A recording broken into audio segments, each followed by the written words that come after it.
Okay, we're recording. Go ahead. Okay, I hope everybody's got questions. And I'm going to start out with this here, a little goodie here. You see what that is? Plain old whiteout. Now, the reason I'm doing this is I'm reading a lot of stuff and people are chiming in with all these things, marking pens and everything else. First, I don't really believe in marking the queens, but if you're going to do it, whiteout would be your most organic way. And, you know, I've had people say, well, that's white. You know, every year they change a different color. Well, you take this little bottle, and it's so cheap, you buy one for every year, and you put a few drops of cake coloring in there. You get the color you want. Now, how much more organic is that? Anybody got any questions about marking them? I don't prefer to mark them, but if you want to mark them, that's one way to do it. And the next thing I want to talk about, you probably read the same things I'm reading on the Facebook and other things. We got people out there that say you shouldn't open your hive but once or twice a year because you're breaking the seal. That is plain ridiculous. Anybody that's been eating bees know when you pry that box apart. I've even had it happen here. A man pried the box apart, took a super off, and I told him to pull out some frames. And then he put it back on, and he told me that, you know, you're breaking the seal. It's going to take him 3 months to fill, you know, to seal it up.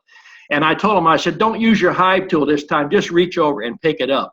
And he was struggling with it. So people don't understand. The propolis on the bottom of that is just like Velcro. Once you open it, you put it back, it's sealed right then. Immediately, not in a month. So people that's coming out there with these different ideas, and the new beekeepers read this stuff, there's so much misinformation out there. Sometimes I just have to shut my computer off and walk away from it. They get in there and they argue about nothing, and they don't even know what they're arguing about. For all the new people coming in, welcome to the chat. Don't be afraid to, you know, get in there and ask a question. With as many people as we got, put your hand up. Liza will open your mic and let you jump in there. And we're going to talk about placing queen cells, and I'm running an apprentice program too for people that are local. I like people that come here that want to trade out instead of paying for the classes to just work it out. People that's coming from out of state don't want to drive over here and do the stuff that Jerry's shaking his head. They don't want to do all this maintenance work, which has to be done. So we have weed whacking, painting, and other stuff, carrying and helping split and all these different things. So that's what we're going to kind of cover on. But on queen cells, right now you shouldn't be having queen cells, but you should be doing some kind of inspection to your hive. You should go out there and at least lift it up. Now, some people will tell you lift up the back. You can tell if you've got some weight in there, that they're not starving. But one way you want to tell which side the honey is on is take it from the side and lift it up an inch. And go to the other side and lift it up. The heavy side is going to be your honey side. The light side will be your brood side. And 90% of the time, the light side will be facing the west side, because that's where they want to keep the brood warm. All right, has anybody got some questions in there? Certainly you do.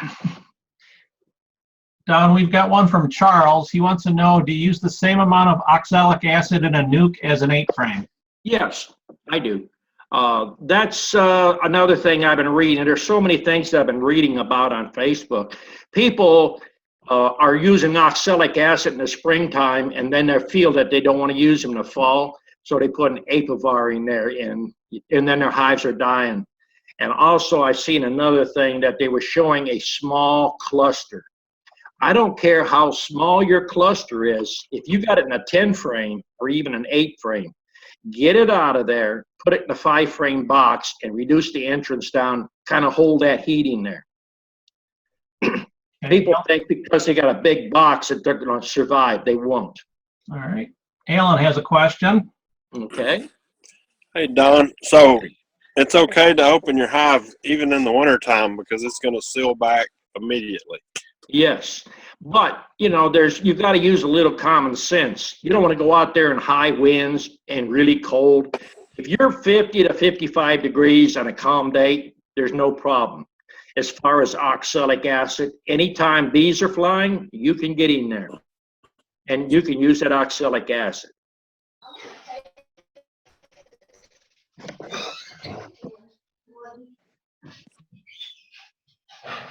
Someone else got a question?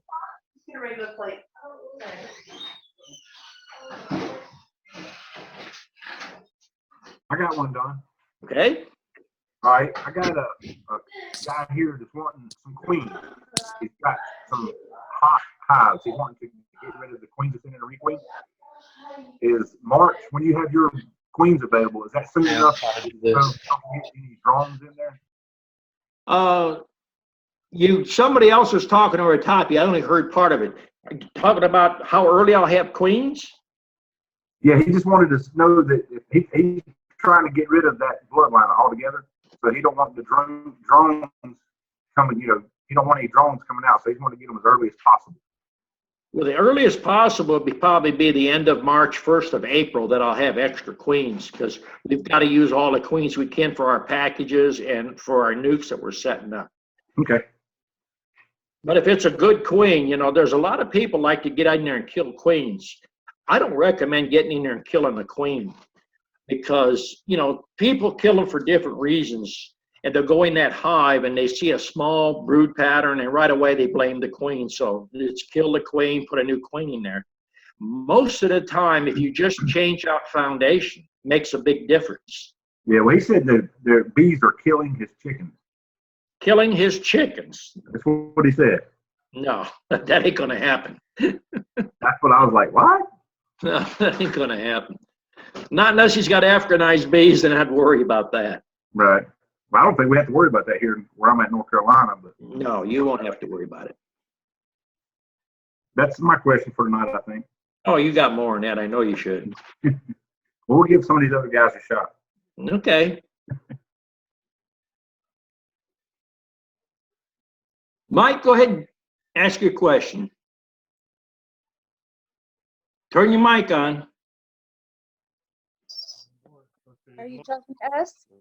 Yeah, we could hear you. Get up closer to the microphone. You're talking to an old man. It's hard to hear. I know. 10 frame and 8 frame. I know you generally use all 8 frame or 5. What's the advantage, or is it just a weight issue?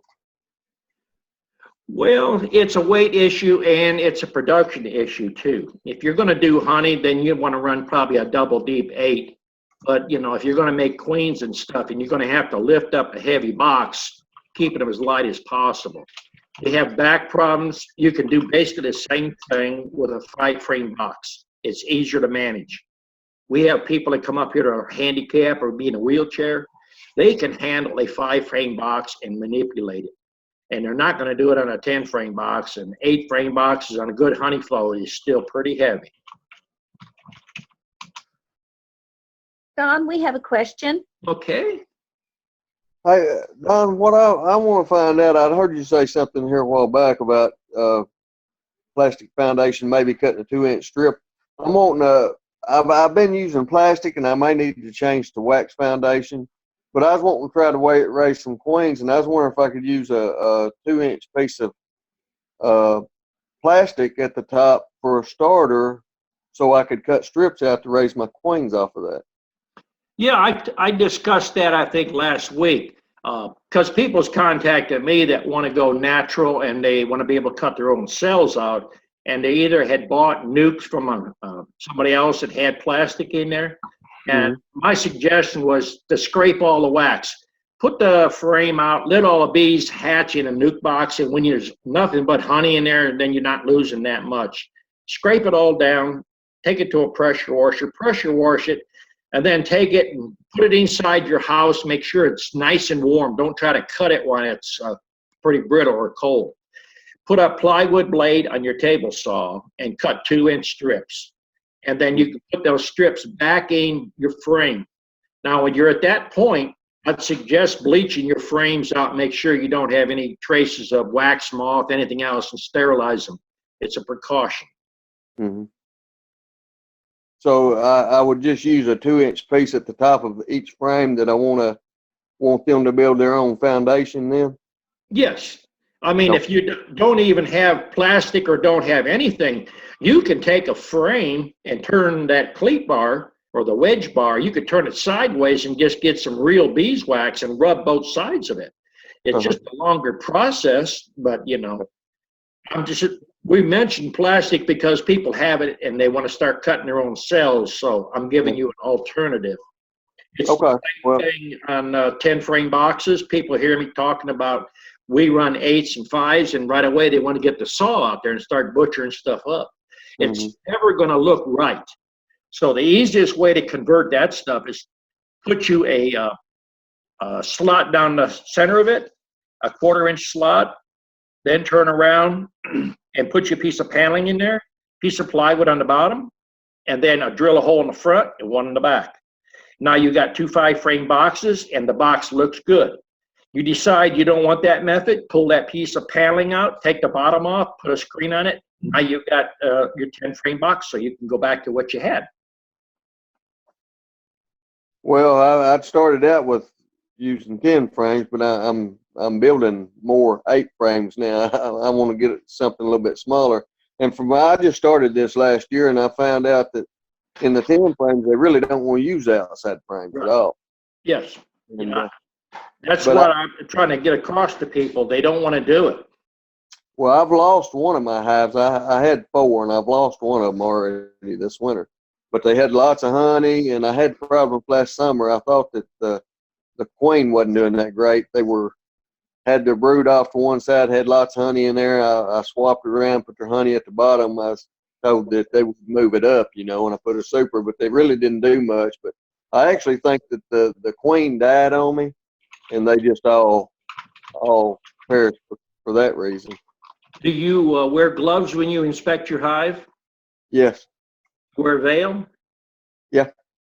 All right. When you wear a veil, you're only going to see about 50% of what you need to see. And if you're wearing gloves, then you're going to be a little bit more clumsier. You're going to go in there, and if you bump that queen, then you know you've lost it. But you know, when you're saying your queen wasn't doing any good, was it doing good when you first got it? Well, I bought 2 nukes last spring, and this one had the most bees in it, but she never did lay just a lot of brood, and I actually think it was the old queen that was in that nuke, and she was just failing, and I think that's what happened. I may be wrong. Well, you know, when you get a nuke from somebody, the wax shouldn't be black. It should be fairly light or a real light cocoa color. Most people don't understand if you get too much pesticide in a hive, or if they're bringing dirty stuff in, it's going to affect the queen. Sometimes just changing out 1 or 2 sheets of foundation in there will make a big difference. And Well, we got to pull some. you know, if you got mites in there and you're not treating with some type of mite treatment or making lots of splits to break the mite cycle, you're going to have a problem. Okay. That could have been what it was. I went all through all the dead bees, and I didn't find the queen in there anywhere. Possible that she could have swarmed on you. That's the number one reason we're doing these chats, so people can discuss what they're seeing, what they're doing, and you can take my advice or you don't have to take my advice. But, you know, when it comes to queens, I have people coming up here in the springtime and they want to buy a queen. And I kind of ask them what is going on and how it looks, and why they want to replace that queen. And the biggest thing is the queen is laying real spotty. And right away, everybody's listening to all this misinformation out there. They say the queen's failing. Most queens won't fail until about the 3rd to 5th year, unless you pump them. And what's happening is the queen is basically good. She's hygienic. You've got mites in there, so the other bees, as the larva develops to a certain point, they're pulling the larvas out. And people jump to the conclusion the queen is failing. And you don't have to replace a queen every single year. And that's the biggest thing that I'm fighting. I talk more people out of buying queens that come up here once you talk to them and listen to what their problem is. Well, I'm wanting to do some splitting this year. Should I do that when they first really start building? I mean, I'm wanting to increase what I've got, or should I buy queens when I do my splits, or can I raise my queens early enough to still produce honey? Where do you live? Arkansas. Hey, you can make queens. Why buy somebody else's headache? Okay. I mean, the whole purpose of doing these chats is to teach you. You know, bees do two things. They multiply, they store honey. Now, if you're not getting honey or if you're not multiplying, then you're causing a problem. 80% of the problems out there is caused by beekeepers with misinformation or just not paying attention to what they're doing. Right.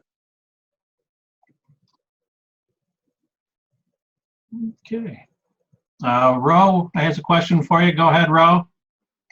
Hi, can you hear me? Yeah, we'll hear you. Okay. I've got very limited batteries, so if y'all lose me, I'm sorry. I've only got 5% here it's showing. Make it quick. Yeah, I've been watching all your YouTube videos, and thank you so much for that. And we talked earlier today, and I appreciate that too. But my grandfather and I are getting back into beekeeping after a little hiatus here. And my main question is, he wants to order queen excluders, and I don't think we should use them after watching your videos. He's worried about getting brood in the extractor. He has a big electric extractor he's going to be using. And I don't think it'll be an issue. Can you talk a little about that? Well, I always ask people when they mention they're buying queen excluders or they're using queen excluders, what are you trying to do with your beehive? Do you want to make honey or do you want to make bees and sell nukes? So that's the first thing. He mainly wants to make honey. Okay, well, then why would you put a queen excluder on a hive? To keep brood out of the honey? Is that what his thinking is? That's what it is, yes. Okay, now I might be wrong, but to me, more bees make more honey. And the queen knows where to stop. If she's up in that second box and you're worried about her going any higher, it makes more sense to add another box. That queen will go up as high as the flow will permit. She knows what's going on in that hive. And when you put a queen excluder on there, first thing you do is you shorten the life of all them bees in there by 50%. They have to squeeze through that queen excluder so it wears their wings out. And the second thing is, if you got small cell queens, you run the highest risk of that queen getting halfway through there and then can't get out. So you lose a queen that way. Okay. It's not that I'm against queen excluders or against this or that. Whenever I tell you something, I'm going to back up and tell you the reason why I don't use it. Now, we do have queen excluders here. It's used as an insurance policy when I have new students and we shake in packages. So they look at that frame, they're going through a hive in less than 2 minutes, and they're going to find a queen. If they don't find a queen, then they put a queen excluder over a 5-frame box and shake the bees into that. That way it separates that queen in case they miss it. I'm trying to teach them to work quickly. Okay. The other question, we're going to do 8-frame boxes is what we're actually going to build them next weekend. Okay. Should we do deep and then medium after that, or is there any problem since he's very old and I don't get around well myself? Can we just do all mediums? Yes, there's no reason you can't. The only obsolete size in frames that I can't see is shallows, mediums and deeps, because you have people out there that are handicapped, that have a bad back. So you have to produce honey in nukes in medium, so you can sell them brood frames of medium. They just physically can't lift deeps. So that's the one reason. But if you're not going to try to sell any nukes, you can run all mediums. I mean, I have a lot of ladies that do that because they got one size box, one size frame. They're not always looking for different sizes. can you, and also it lets you swap from the bottom box to the top if you would need to. Yes, you can checkerboard or you can rotate. Okay. Thank you. I think that's the main questions I had. Okay. You'll probably think of some more. We got some time. I got a picture a while ago of a bee on a flower here, gathering pollen. So they're starting. That's good. Okay, Sean, you're up. All right. Can you hear me okay? Yep. All right. Don, I have a couple nukes coming in, and my general plan for this is to allow the nukes to grow to a point where I see queen cells, and then split that to another nuke, or should I allow the population to grow in an 8-frame before I start thinking about doing a split? Do you want to build a lot of numbers or hives? Yes. Can you build them fast enough? I guess we're going to find out. I'm already building boxes now. I am, kind of thinking ahead on this, but I want to see if I'm How many new to boxes this, you so- got right now of nukes that you got that's running right now? I actually do not have any bees right now. I've got 15 nukes sitting out in the garage now that are built and ready to go. All right. What are you going to do? Are you going to buy packages to put in there, or are you going to put nukes in them? I've got 2 nukes coming in April, and then I have 3 3-pound packages coming. Okay. All right. If you keep them into a 5-frame box and put the feed to them, each 5-frame box will make you about 20 splits. Okay. But you better have boxes Yeah. ready. Right. Okay. And then could I use another idea I had for like 8-frame boxes? I've seen where people have queen castles where you have an 8-frame box and then dividers and you run 3 queens out of it. I think that's a queen castle. Well, that's a queen castle. Could you use the queen castle to provide brood for your larger 8-frame boxes to build numbers faster? I don't think That it way, would be, essentially. it's not practical. Okay. Your best bet, if you want to make numbers, stay with your 5-frame boxes. Or if you're going to use 8-frame boxes, keep them confined. Don't be putting supers on there. If you start to get to the point where you're running all 5-frame boxes and you can't keep up, better build you some supers. If you got 15 boxes now, you need at least 30 supers. Okay. That super will buy you a little time, a little. All right. Like a couple days or roughly? You might I get mean- by with 5 to 7 days in that time frame, because Okay. goes back to the same thing. Nothing's high tech. The bees, like I said before, they multiply, they store honey.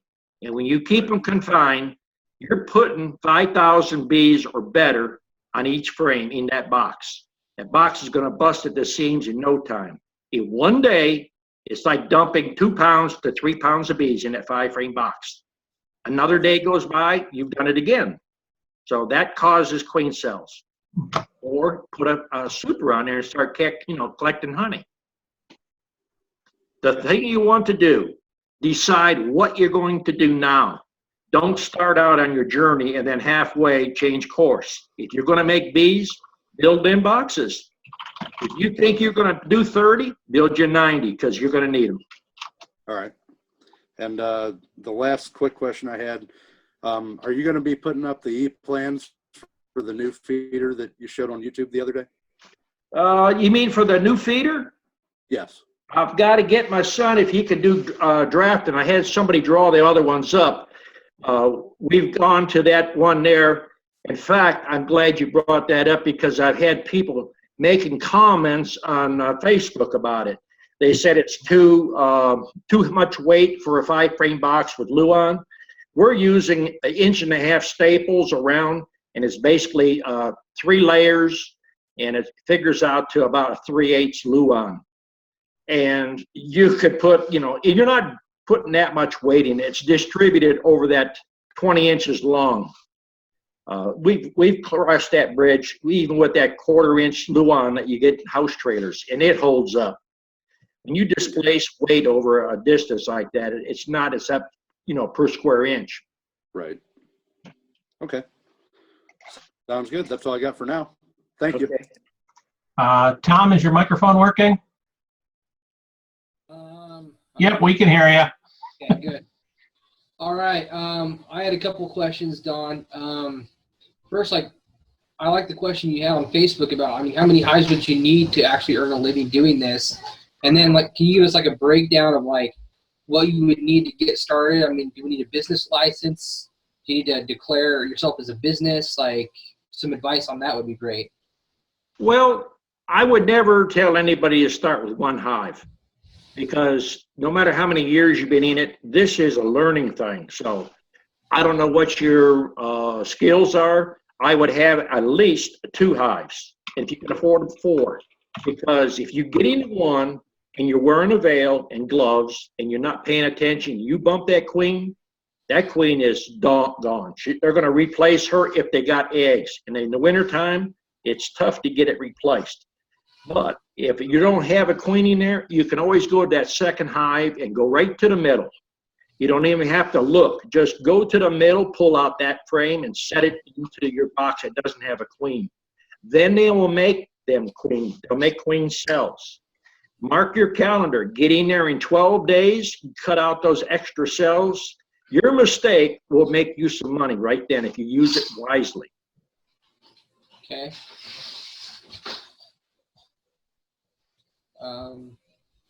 I think I have 4. Well, I had 4 hives. I lost 1 over the winter. I have 3. What kind of yield could I expect off of 3 hives if I split them? What are you running? 8 frame or 10 frame? Right now, I have 10 frame mediums. Okay. Now, why did you think you had hives that died on you? What was your reason?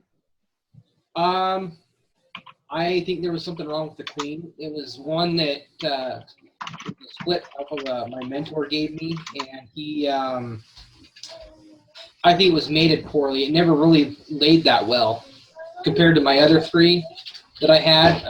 They went crazy, but that one just never really seemed like it went anywhere. Did you go into winter? The ones that you lost, did you go into winters with supers on? I did. Okay. Where do you live? Southwest Idaho. All right. Now, out there where you live, a lot of people have 2-story houses, don't they? Yes. All right. If you don't use the rooms upstairs and you got just 2 people in the family and all the kids moved away, all those rooms upstairs, what are you going to do? You're going to heat them, or you're going to cut them off, shut them off? Shut them off. Okay. Well, stop and think about that beehive. You got that super of honey there, or a partial super of honey. Heat rises, especially where you're at. So bees have to eat more honey in order to create enough heat. It's an endless circle. If you'd have put them in a single story with a hive top feeder and feed back some of that honey, you wouldn't have that problem. That's the one thing I see right there. And then as far as that hive dying, it either starved or you had a mite problem going into winter. You didn't treat them in September or October. Yeah, we treated them in October. What'd you treat them with? We treated them with quick mite strips. Well, if you want to make money, you're in an area where you got a lot of commercial beekeepers out there. So you have to decide right now, if you want to make money, you got to create you a niche market. And the niche market is chemical free. Okay. Start applying techniques to go chemical free. Once you put those strips in there, you contaminate your wax. Now you're in an endless circle. Okay, we're going to move that direction for sure. Okay. I think that's all I had, really. Okay, somebody else got a question? Mike has a question for you. Okay. Go ahead, Mike. Back to the frame or the 10 frame boxes. I have all 10 frame boxes. Is there a benefit? Would there be a benefit for me to go to 8 other than the weight? I don't have any problem lifting 10 frame boxes. Okay, take a move closer to the mic so I can hear you better. I have all 10 frame boxes. All right. build 20 more. Is there a reason other than weight? I don't have any problem lifting 10 frame. Is there any other benefit as far as heat generated in an 8-frame box? Have you had bees for the last 2 years or 3 years? I've had it for 2 years. Tracy's had it for about 8 years. Okay. Now, I'm going to tell you my thoughts on 10 frame. I grew up in Ohio. I run 10 frame. And when I moved south, I thought I knew about beekeeping. I had to relearn everything. Now, I haven't run across any beekeepers that says they got 10 frame boxes and they got the outside frames drawn out right away. The only way they get them out is rotate them towards the middle and work those out. The bees are telling you something right there. If you don't listen, I've seen that. okay. Now, I just discussed how to use your 10 frame boxes to make 2 5-frame boxes. That's what I would do. But you have to, it's not just the weight wise, it's the amount of honey you consume in that box. And there's a lot of little factors come into it. That's why we do these chats, so we can discuss it. Definitely. And what about screen bottoms? I know you don't like them. With screen bottom boards. Screen bottom boards? Have you ever seen any in a tree? No, I haven't. No. All right. Screen bottom boards, first of all, they're going to cause a lot of, you're going to have a lot of cool air coming in there. You're going to have chill brood a lot. You're not going to build up fast. And I know everybody throws their hand up. I got this little insert we put in there. The minute you put that insert in there, now you create the second problem. And the second problem is the bees can't clean under that insert. Now you got wax moth eggs, you got high beetle eggs, got ants up there, and a lot of roaches' eggs up in there. Think about a tree. Sure. I don't know what you're wanting to do. Are you wanting to make a lot of bees, or do you want to make honey? Kind of both. I think Tracy's got a honey business. Okay, well, you can do both if you wanted to, but you need to rethink your way of doing those boxes. And first thing I would do is just build you some new bottom boards. Second, if you're going to do honey, get rid of all the metal on them lids. It's a heat sink. Anybody running metal on them lids is going to take 20% more bees to keep that hive cool. Well, I never even thought of that. Yeah. Now, if you run an inner cover, I'll guarantee you got ants and roaches there because you create a place for them to live. Get rid of it. Yeah, no, that's definitely. I got a lot of earwigs. There's a lot of people that don't like to hear what I tell them, but what I'm telling you is factual. No, I believe you. I mean, a lot of things you're saying, I've seen, like inner cover. Now, you want to make honey. I'm going to tell you this. Download the plans, my Hive Top feeder. Fill it with just plain ordinary water in the summer. Not sugar water, plain water. And you'll make 1 gallon to 3 gallons more honey. Is there anything, speaking of water, with salt water? No, I wouldn't worry about putting salt water in a hive. I mean, Use a salt block outside. Let them come and get it. You don't want to put salt in there. We've noticed though, like in our neighborhood, some of the neighbors have saltwater ponds, and the bees go just like crazy in those ponds. That's another reason to have a salt block out. Uh-huh. So they will utilize the salt block. Now, the reason you're going to make more honey, people don't stop to think about it, but it's common sense.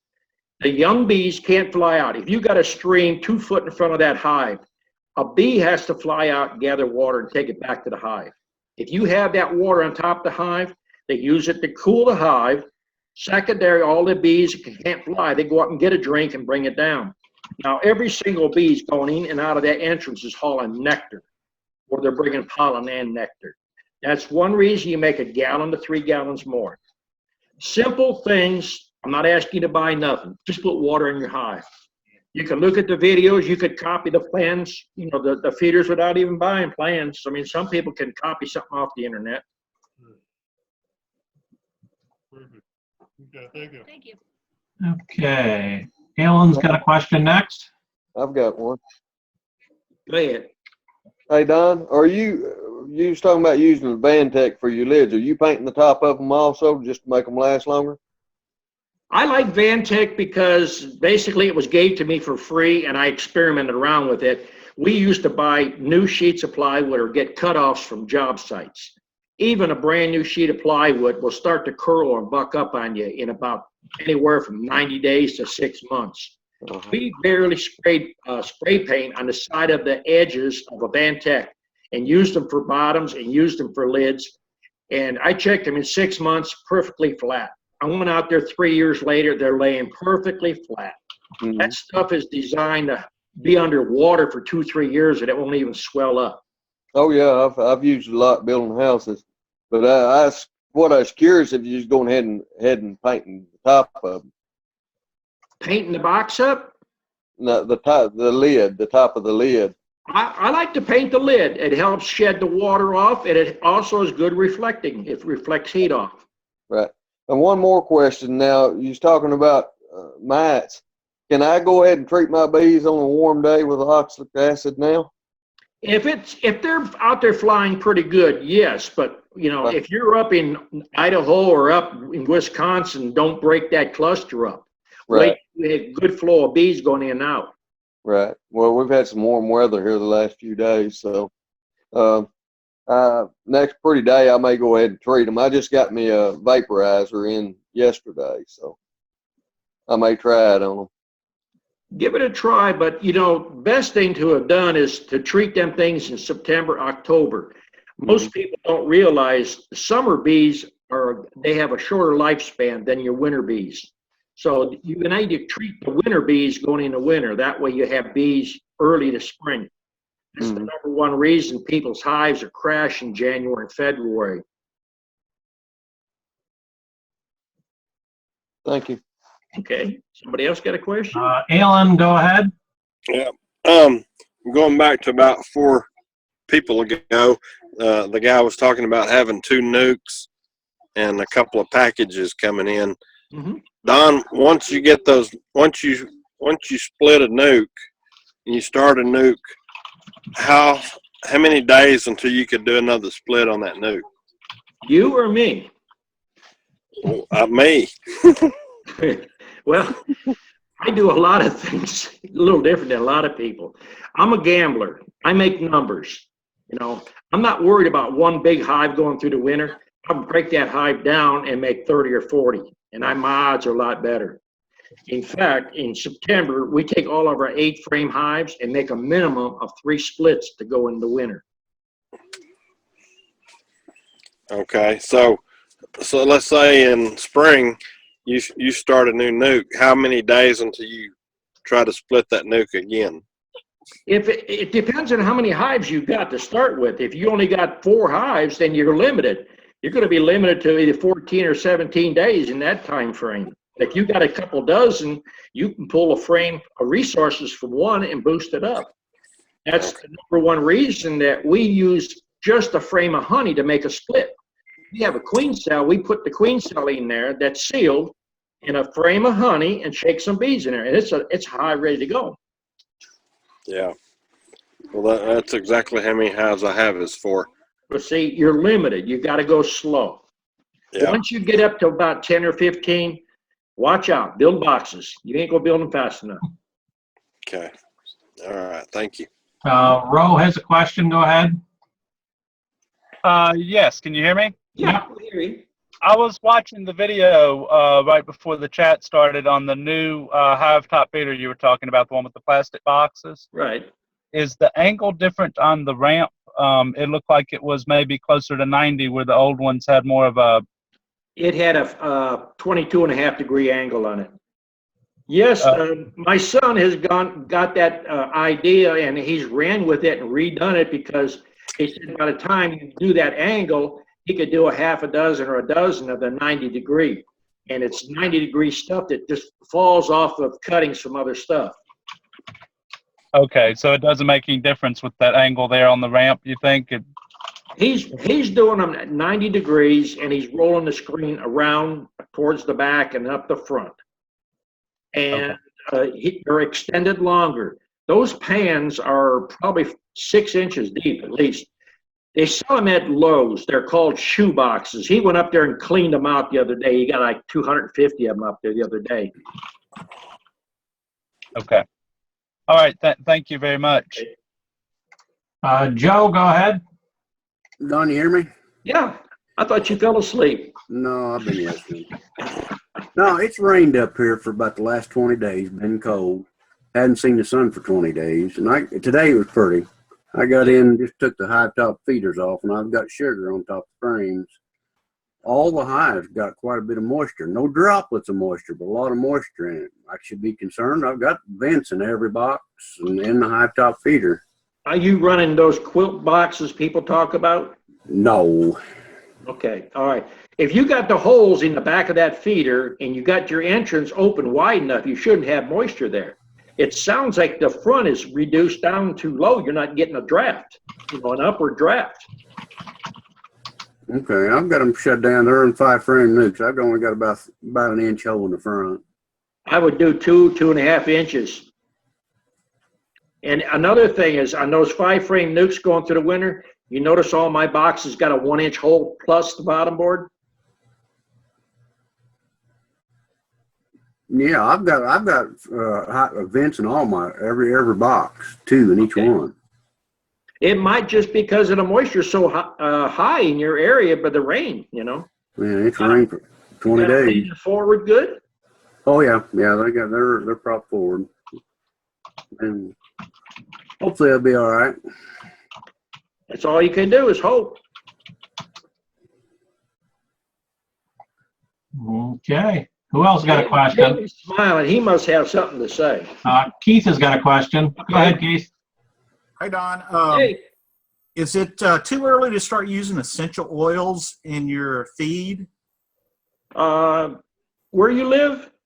Northeast Mississippi. I would say you could probably start. If anything, I would put tea tree oil on there and make sure that you got no gut disease, diarrhea. Okay, because I've been pulling in pollen essentially all year, all winter. Yeah, they're doing pollen up here pretty well. But I would go easy with your oils right now. In February, you could start going a little stronger with them. Okay, I was just wanting to mix up and put some in a blender and get about a half gallon. What are you going to make a concentrate and then Yep. mix? Yeah, that's what we usually do. Okay, all right, thanks. Okay. Okay, who's next? Anybody? Mike, back to Mike again. Hey, when do you start feeding them back to the syrup, sugar water? Well, if you got weather that's warming up out there, start feeding them a little bit. It depends where you're at, how cold it is there. Oh, it's too cold. So I'm in North Idaho. I'm miles from the border, Canadian border. I'd stay, from feeding until about March. If anything, I'd drop dry sugar in there. I mean, temperature-wise, what am I looking for before I start feeding? I would say 50 degrees. Because if it drops down to 45, the bees are going to cluster up. And then if you got moisture in that hive, they're going to die. Basically, the average temp is about 50. Yeah. And you don't mess with the 1-to-1 sugar? You do everything pretty much two points? No. Okay.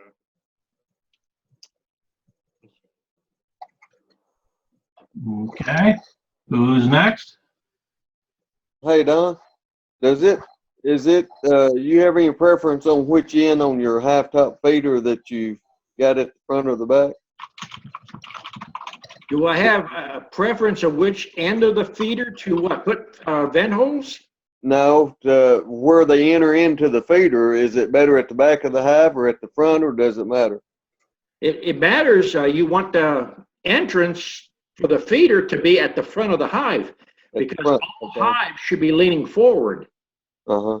And then if you got it in the back, if you got that hive leaning forward, they're not going to get up there and get a lot of that feed. They ain't going to be able to empty it. They're only going to be able to get a certain part of it. Right, I got you. The only time you put feed in the back of a hive is if you're dropping dry sugar in. Then you just open up that lid and drop it in the back. Makes sense. Common sense stuff. That's what I like. Okay, Todd's got a question for you. Hey Don, and speaking of the essential oils, I've got a couple of quarts that I'd made up last fall that I didn't use. Is there an issue with remulsifying that because it's separated some? I wouldn't think so, but I want to hear what your thoughts were. If it's separated, more than likely you didn't run the blender long enough, because if you whip that air up in there, it emulsifies it. If it's separated, I'll just go ahead and dump it in the mixer and just emulsify it again. That's what I was thinking. Oils won't actually spoil. And then another question I had for you. I know when I was up there or down there in April, early April last year, you were already making splits. How soon do you normally start? And I know that depends on weather conditions, but what's the average for you? Anywhere from the end of February through March. I mean, we start getting our red maples middle of March or middle of February. So once I got pollen coming in, there's pollen coming in now. The dandelions was blooming. And actually, if Jamie probably has seen it, when we went up to dinner in Gillsville, henbit was blooming, which that's 2 months early. So everything's going to depend on where you live. We've got a little henbit blooming here too. Yeah, so I would say, put the feed to them. If they're flying good, you should be able to get cells by the end of February. Because I've had queens here mated about 4 years ago, mated by March 1st to sell. So I was doing them in February. Do you think you've got enough drone population for that to really take place here in North Carolina, you think? Well, you don't have the same situation. I'm going to bring packages up, so we got a lot of drones, and that's the number one reason bringing up early packages. Right, okay. Thank you. Okay. Okay, Ro, back to you. Yes, I just wanted to give a shout out to Wade. I wanted to send him my shipping address where he could calculate the shipping for our bees for me. Okay. If you could give him my contact info, that's all I had. I'll tell you what, the best thing to do is send me your email and what you want, and I'll forward it over to Wade, because I've been forwarding a lot of the packages that he's going to be shipping for me, and I'll ship them over there, or whoever's close. If Jamie's close or Todd, whatever, I'm going to ship them that way. Okay. Thank you, sir. Okay. Okay, Sean? Don, do you ever use, I know that you said plain water will increase your honey production by 1 to 3 gallons a year. If I'm not worried about honey and I'm just wanting numbers, I should stick with sugar water, correct?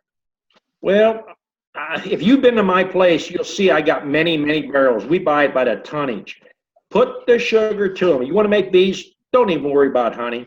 They won't take sugar if there's a good honey flow. But if they're not eating, the queen will slow down. So I pour that sugar to them.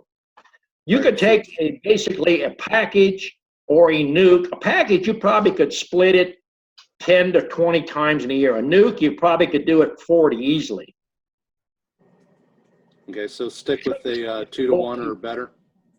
Well, people have these mixtures they come up with out there. It's just like you. Would you rather have a good thick steak, or would you rather have a half a steak or a bowl of soup that's all watered down? I mean, that's just, when you open a can of peaches and you pour it and you see how thick that is, that's the minimal amount of thickness that you want, or the waterness or liquid. Okay. Because the people that's doing 1 to 1, they don't realize bees got to evaporate all that water back out before they can use it. If they could use just water, you could feed them water and they'd build up. You got to have some protein and food for them in there. Okay. And that's where you would add in like your brood builder. I would put, in the springtime, we try to hit them good with tea tree oil, make sure that they're coming into summer, in the springtime clean. Then we do it again in October, November. We put several treatments of tea tree oil. That's my method rather than putting Tylosin or Terramycin in the hive. I don't use antibiotics. I use natural oils. Okay. Thank you very much. Okay. Okay, Shane, you're up. Thank you. Can you hear me, Don? I hear you. All right. So I'm in southeast Michigan. I had a hive that I got from a nuke box. I put it in 10 frame box. And they told me as soon as I get home, throw another 10 frame box on top of that one. They never filled the bottom one like you were saying earlier. The outside frames were all empty. They only moved up into the top 2 frames, maybe 3 frames in the top one. And they didn't even fill that with they didn't even draw the comb on that all the way. And then I lost them probably middle of November. The whole hive, they left. And they left, one queen was there, the queen there, and then like 16 bees were there, and everybody else was gone. So you demoralized the bees is what you done. I did what? You demoralized your bees. Okay. I mean, I'm trying to tell you the common sense thing, and it's just like where you live. If you went down to the corner a mile from your house, and I said I left my smoker there, would you go down and get it? You'd rather drive, but if I tell you you got to walk down it, you could do it. But if I tell you I left it in Ohio, you better go over and walk over and get it. Right away, you get the feeling of, I ain't going to be able to do that. So what you're doing is putting a small amount of bees in a box, and then you're dumping too many boxes from the work. You overwhelm them. Okay. That's what the main thing is why people's losing bees. I mean, they'll make honey, but give them time. They got to draw a foundation. They got to feed brood. There's other things they're doing in there. Right. And then the other problem is we had a hell of a drought. You know, it was awful here. Everything died. And then when fall came, I seen bees at the local college. They got a lot of natural area between where the cars park, and there was bees everywhere. But, you know, the drought here was just awful over the summer. And I fed them water. You know, I had water out all the time, and I would see them at the water, but there wasn't enough bees to make that box work. And I'm building all 8 frame boxes now. When you got that hive, how much sugar did you feed them? I kept it on them pretty much all the time because I wasn't. Did you put 25 to 35 pounds of sugar on that hive? Oh, no, not even close to that. Probably 15. You starve them. Okay. I mean, that's right. People don't want to hear it, but when people ask me, I'm telling people ahead of time to get that hive up to where it's going to be self-sufficient and make honey. It's going to take a minimum 20 to 25 pounds. Some cases 35. Okay. It takes a minimum of 10 pounds on a 10 frame hive, a pound per frame to draw wax. Wow. Okay. You know, you could put half that weight in honey and they'd draw it faster. Okay. Well, we're going to try again. My son here, he wants to get a hive going. I'm hoping to get 4 hives going this year. Okay. Well, redo the hive to where it's 2 5-frame boxes, or if you got a table saw, start building 5-frame stuff and 8-frame. And for him to start working, I would recommend him just run 5-frame stuff. Okay. You know, because the 5-frame is going to build up good, and when it's building up nice and fast, he can throw a super on it, and then he can start to see that it's producing honey for him and it's growing. Now, should I make those deeps or the shallows? You don't ever buy shallows, mediums and deeps. That's what I meant, mediums. I was building 8-frame mediums. I built 6 today. Okay. So I'll build some. I'll start with deeps for him, and then I'll make some. Now, when you built these deeps, did you copy a box that you bought from somebody? No. The Beekeeper's Workshop. It's where I got the plans from. Okay. Now, when you build your frame rest, yes. How deep is it? Is it 3/4 or is it 5/8? 5/8. No. 3/4. Okay. I mean, these are the things that I'm trying to show you, and there's a reason. People do 5/8 because that is copied off of bee supply houses. They're in the business to sell you another box. And anybody that's worked a beehive is going to booger up that between the frames or the boxes. You stick your hive tool in and you start wedging. So if you want to take and straighten it up, you sit it on your table saw and just barely touch it with the table saw. Okay. And you skim it. When you do it at 3/4, that's going to give you 10, 15 years. At 5/8, you barely got the clearance. And if the bottom gets warped on you or bowed up and you shave it just a little bit, then pretty soon your frames are touching each other, and then you're going to kill a queen. That's why I mentioned, when I tell you something, I'll explain the reason behind it. All right. Well, like I said, I only made the 6, so going forward, I'll use the 3/4. Yeah, from now on, I'd make 3/4. And that way, when you sit back and you think about it, it makes sense. Right. And again, another mistake is I had plastic foundation, and the bees did not like that plastic foundation. Right. I learned. Well, you heard how we reuse that. You can cut it down and use it for starter strips. Yeah. That way they can draw their own comb, and then you can cut your queen cells out. Right. Okay. James has got a question. James, do you have a microphone? Do you want to ask him? Yeah. Yeah. Can y'all hear me? Yep. Okay. There's Wade. Don, I built some 5-frame boxes today, nuke boxes off of your plan that I got off your Dixie Bee supply. Okay. And do you prefer to attach the bottom to the box, or to build it bottom separate from the box to set your boxes on? I do it both ways, because the one with the 1-inch holing with a solid bottom, we do those where we carry 20, 25 of those 5-frame boxes to a out yard. We'll make a bunch of splits. They're easy. They're more secure, but you can't treat with oxalic acid. The only thing you can do is you can treat them with a fogger. But fogging will take care of the mites to a point. Yeah. That's the number one reason there. Okay. I just wondered, I'm getting rigged up. Hopefully, I can get my bees in here. I had some ordered from South Mississippi, and that's before I found you on the internet. So I done got committed to some down there and done put a deposit up. But I'm going to get some of your bees before the summer's out, and because I do want your bees. You'll enjoy them. Yeah, but I built 7 boxes today, and I've got to get some more lumber, and then I'll be building some more. My goal is to build 100 boxes. That's good. You got a good start. And so that's where I'm headed. All righty. I think Shane was talking about his hive didn't go.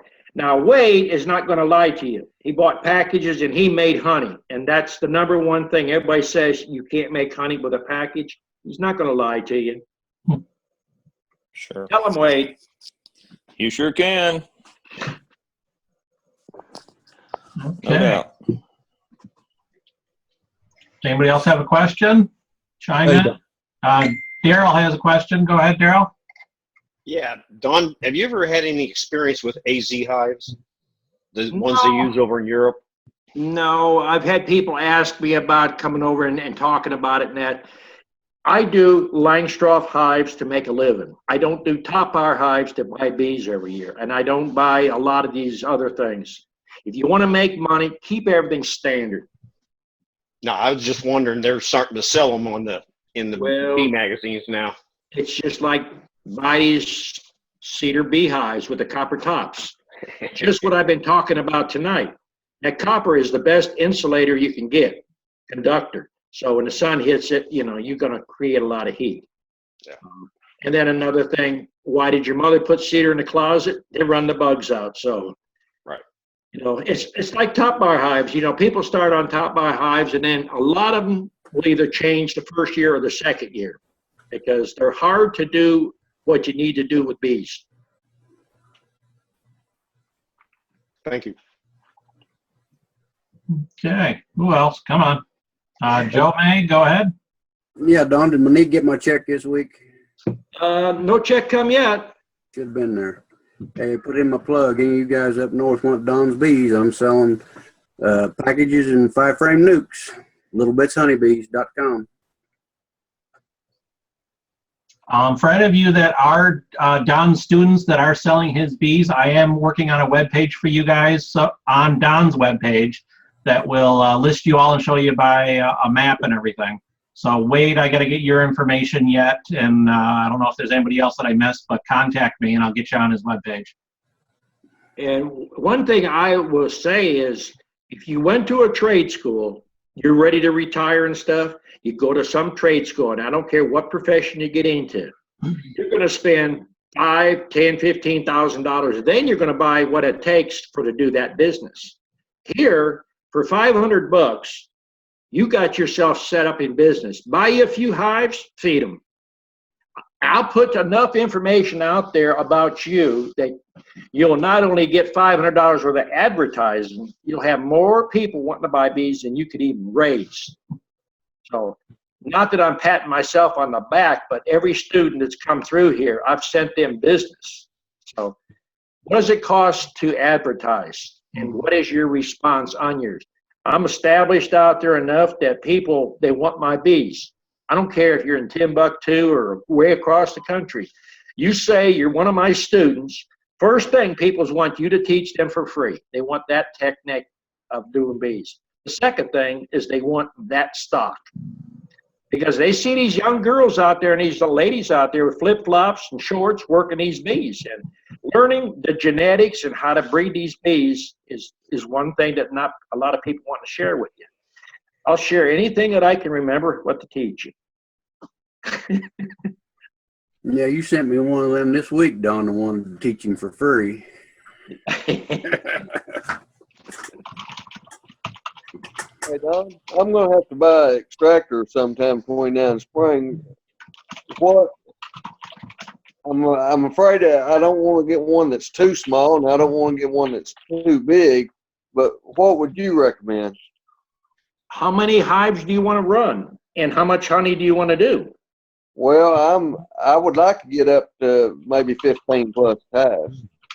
Well, you could probably get by with a 2 to 10 frame extractor, but the extractor you look at, the thing you want to ask is, will it take deeps and mediums and shallows? Some of those cheaper ones will only do one size, and then if you've got deeps you have to extract, it won't work.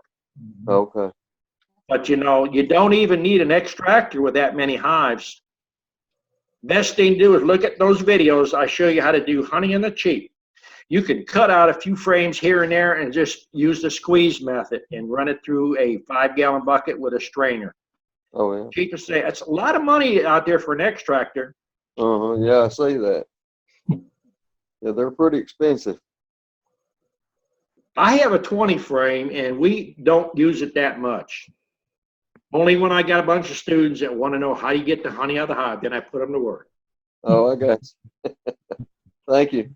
Okay, Shane's got a couple more questions. Okay. One of the things I was wondering about is, you know, that sugar mixture. I've heard some people say you can only use cane sugar and some just use granulated sugar. What's your opinion on that? Sugar is sugar. I've used beet sugar. I've used a lot of different sugars as long as you're feeding it good. But, you know, I don't want to sound like I got a big head or anything, but there's a lot of people give a lot of information. And when you're getting some of this information, number one, ask them how long they've been doing bees. Number two is say, you know, do you make a living at it or do you got a job? What are you actually doing? If you talk to someone who makes a living at it, they're not going to steer you wrong as people that's got 4 to 6 hives. They might have wrote a book and they're an expert. They might be a master beekeeper. They got all the answers, but they can't keep bees. I mean, I'm not perfect. I made many mistakes and I'll probably make many more as the years go by. But when I make a mistake, I'm more than glad to share you what worked and what didn't work. And my whole thing is to get as many people out there that's going to be successful and pass on that knowledge to a younger beekeeper. Okay. And then I heard you say about don't using the interior lids there. Do you put anything underneath that top lid then to vent that? Under the hive top feeder? No. So your hive top feeder, and then a lot of people use that inside lid. No, there's no inner cover. We don't run inner covers. All right. That's a useless piece of equipment. I'll save some time. All right. But what do you do for, like, I have a friend that does bees, and he has me putting a stick underneath there to vent that top lid. It's propped up probably half an inch. You probably got bugs going in there and roaches and other things. That's why we have 2 vent holes in the back of that feeder. And they got screen wire on. So not even ants are going to get in there. If you got a positive airflow from the bottom up through that hive, your bees are not going to die from cold. They'll die from the moisture of anything. Right. Okay. I think what I'm going to do is download your plans and not use the ones I have now. Because the ones I got now are pretty much imitating the commercial ones you buy from, like Man Lake or whatever. Mm-hmm. All right. Thank you. Rose got one more question. I think we'll call it a wrap after that then. Okay. Okay, I'm surprised my batteries lasted this long, and I've also got a tornado warning going, so I probably need to Oh, head nice. somewhere else. When it rains, it pours. When you were talking about feeding granulated sugar, where do you put that? That's not in the feeder, I'm assuming. No, that's basically an emergency technique. You just lift the lid up, take a cup or two, and drop it right through the frames in the back of the hive. Okay, I got a tornado warning going, so I'm going to have to let y'all go. Thank you for all the information. Stay safe, Ro. All right. Anybody have any last questions for Don? We'll call it a wrap. Sean, go ahead. Hey, Don, I'll make it real quick. If I do the commercial class, when would that begin? Or when do you prefer to start? If you don't know much about building, it's a good thing to start in January, February. But now I have a class that's $500. It's for a year, but I have students that's been coming here for 8-10 years. They come and get as much knowledge as they can. They build their business up, and then they like to come back and catch up on things. So they might come once or twice, 3 times a year. I also sell a package, which is 25 hives. You're going to build them up here. You're going to take them to your place for $11,000. I'm going to get you on my webpage. I'm going to promote you as a student, and you got my stock. You got an up and going business right then. Okay. All right. Thank you. Okay. Okay, I guess that's it for tonight then. Oh, wait a minute, Wade. Go ahead, Wade. You're on, Wade. Sorry I'm late, guys. If anybody is local in the North Georgia area, I don't know if you can see this, but February the 11th, we're going to have a fundamentals of beekeeping at our, hang on a minute. Can you read that right there? Tri-County Beekeepers. .net. Yep. .net. Got it? Got it. $75 for a couple, $50 individual. We'll have door prizes. And we'll have 4 or 5 speakers. We've got several already scheduled. So all you got to do is go online if you're in the North Georgia area. It's going to be in Homer, Georgia. So that's about 50 or 60 miles above Atlanta. Wade, why don't you go ahead and put that on the Facebook page, on Don's page? Yeah, I'll do that. It's actually on, if you'll go to Tri-County Beekeepers Facebook page, you'll see this the brochure. Okay. And I'm getting ready to send you my information. Perfect. Thank you. I'm going to email it to you. Okay. All right. Thanks, guys. All right. I guess that's a wrap then. Thank you, Don. Thank you, everybody, for attending. Thank you. Appreciate everybody showing up. And hopefully, if there's no hurricanes or tornadoes, we'll see everybody next week. Okay. Have a good night. All right. Thanks, everyone. See you. Bye. Bye.